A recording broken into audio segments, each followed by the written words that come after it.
Sumainyo ang Panginoon. At sumaiyo rin. Ang mabuting balita ng Panginoon ayon kay San Lucas. Papuri sa iyo, Panginoon. Noong panahong iyon, ang Anghel Gabriel ay sinugo ng Diyos sa Nazaret, Galilea, sa isang dalaga na ang pangalan ay Maria. Siya ay nakatakdang ikasal kay Jose, isang lalaki, buhat sa lipi ni Haring David. Paglapit ng anghel sa kinaroroonan ng dalaga, binati niya ito. Matuwa ka, ikaw ay kalugod-lugod sa Diyos. Wika niya. Sumasa iyo ang Panginoon. Nagulumihanan na si Maria sa gayong pangungusap at inisip niyang mabuti kung ano ang kahulugan niyon. Kaya't sinabi sa kanya ng anghel, "Huwag kang matakot, Maria, sapagkat kinalulugdan ka ng Diyos. Makinig ka. Ikaw ay maglilihi at manganganak ng isang lalaki at siya'y tatawagin mong Jesus. Magiging dakila siya at tatawaging anak ng kataas-taasan. Ibibigay sa kanya ng Panginoon Diyos ang trono ng kanyang amang si David. Maghahari siya sa angkan ni Jacob magpakailanman at ang kanyang paghahari ay walang hanggan." Paanong mangyayari ito gayong ako'y dalaga? Tanong ni Maria. Sumagot ang anghel, "Bababa sa iyo ang Espiritu Santo at lililiman ka ng kapangyarihan ng kataas-taasan, kaya't banal ang ipanganganak mo at tatawaging anak ng Diyos. Natatandaan mo ang iyong kamag-anak na si Elizabeth? Alam ng lahat na siya'y baog, ngunit naglihi siya sa kabila ng kanyang katandaan at ngayon ay ika-6 na buwan na ng kanyang pagdadalang tao, sapagkat walang hindi mapangyayari ang Diyos." Sumagot si Maria, "Ako'y alipin ng Panginoon, mangyari sa akin ang iyong sinabi." At nilisan siya ng anghel. Ang mabuting balita ng Panginoon. Pinupuri ka namin, Panginoong Hesukristo. Magsiupo muna tayo. Magandang umaga po mga kadeboto, magandang umaga po sa inyong lahat. Araw po ng Lunes, katatapos lang natin ng araw ng Linggo na kung saan lahat tayo ay nagsimba. Gayunpaman, kung iikot ninyo ang inyong mga mata, napakarami pong nagsimba rito sa Quiapo Church. Ayan, no? Kahit kasisimba nyo lang kahapon, simba uli ngayon. Puno uli ang simbahan.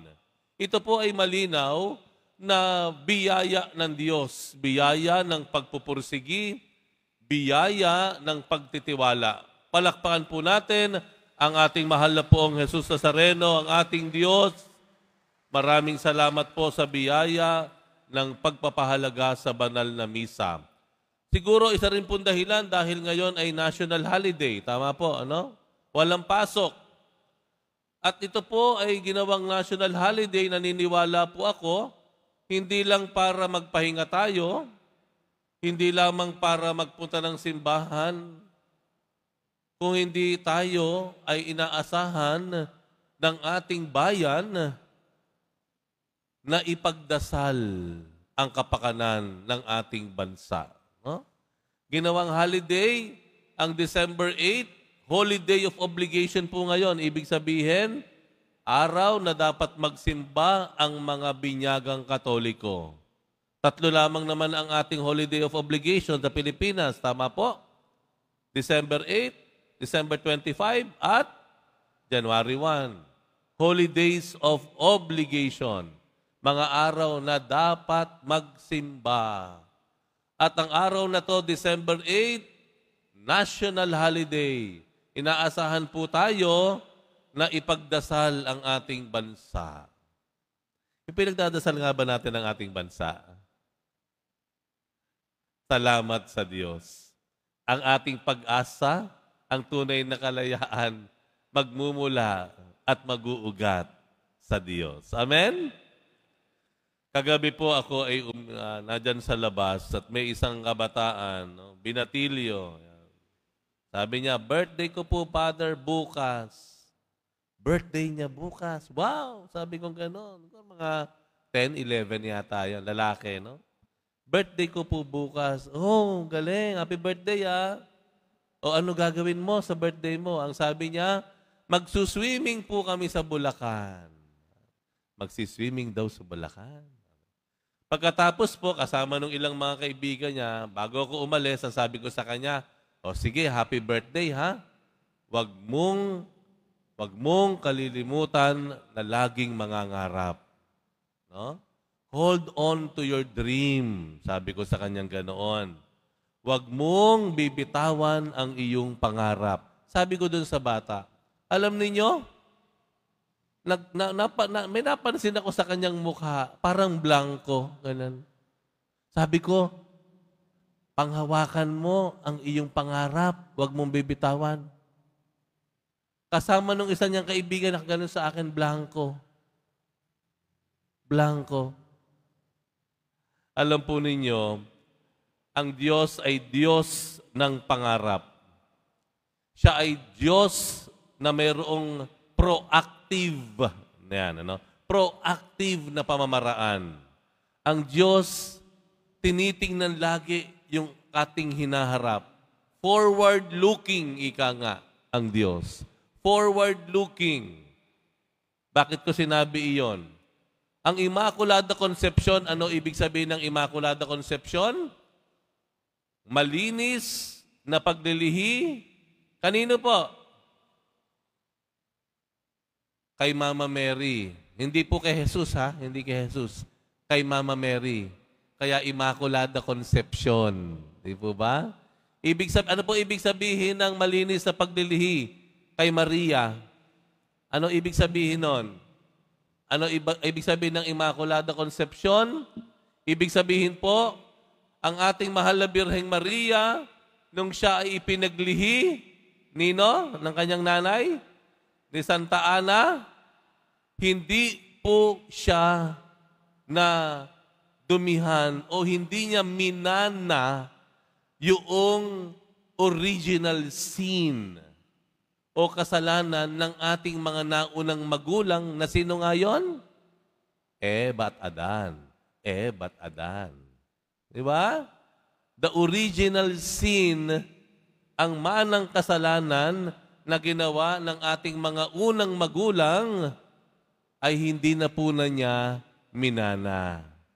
Wala siyang bahid kasalanan mula't mula pa.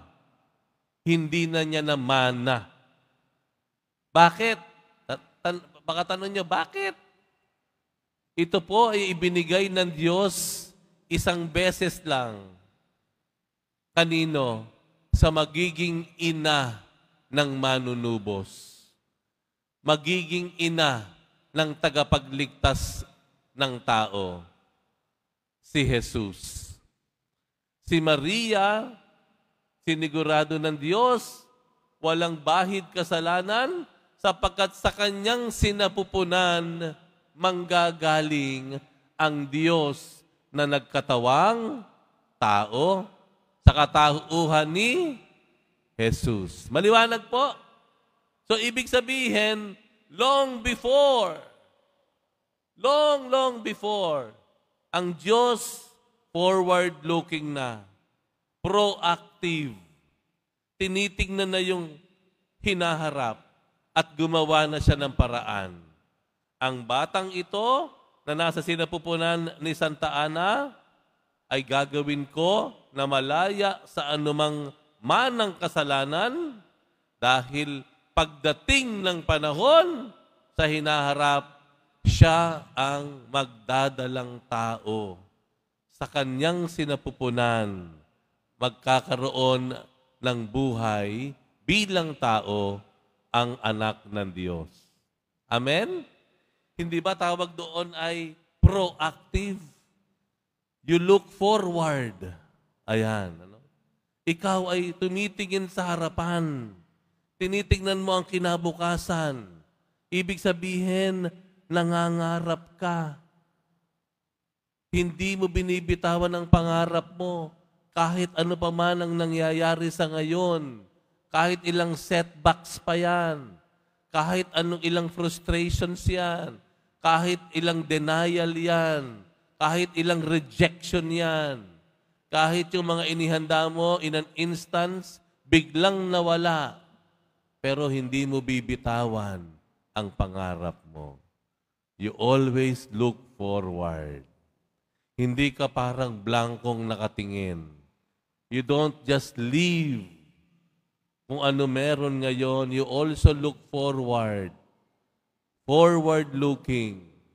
Huwag mong bibitawan. Alam mo yung mga kabataan po ngayon, yan po ang maganda pong ipaalala sa kanila, anak. Huwag mong ano man ang mangyari. Huwag mong bibitawan ang pangarap mo. Kaya nga ba, di ba? Nung bata pa lang yung mga baby natin, yung mga anak natin, anong unang tanong natin sa kanila? Anak, ano ang gusto mong maging paglaki mo? Di ba? Yun pa lang nagsasabi sa kanila na anak, mangarap ka. Mangarap ka. Forward looking. Ganun po dapat tayo. Kaya punong-puno tayo ng pag-asa. Kapag nakita mo yung pangarap mo, bigla mong sinariwa sa alaala mo, yung gusto mong maging sa hinaharap, sumisigla ka. Bumabalik yung ano mo, pananabik mo, yung pagiging masigasig mo. Biglang magkakaroon ng kahulugan yung ginagawa mo ngayon dahil ang lahat ng ito, preparasyon, paghahanda para sa iyong pinapangarap.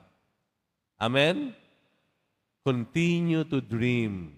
We dream for our country. We don't just dream for ourselves. For the longest time, ang pangarap lang natin para sa sarili natin. Let us dream also for our country. Dahil kung anong kalagayan ng bansa, yan din ang kalagayan mo dyan sa baba. Kaya maganda mga magulang, isama nyo na rin sa tanong sa mga bata, anak, ano ang gusto mong maging sa ating bansa? Di ba? Maganda rin ipamulat sa kanila as early as possible, anak, ano pangarap mo para sa bansa natin? Para habang lumalaki sila, dala-dala nila ang magandang pangarap na kung ano man ang kanilang gagawin sa buhay, pagsusumikap hindi lamang para sa sarili, kung hindi para sa ating bayan, para sa ating pamayanan. Amen? Ang Immaculada Concepcion ay paraan ng Diyos para sabihin at ipakita na pinaghandaan na niya tayo. Na bago pa natin siya magawang mahalin, minahal na niya tayo.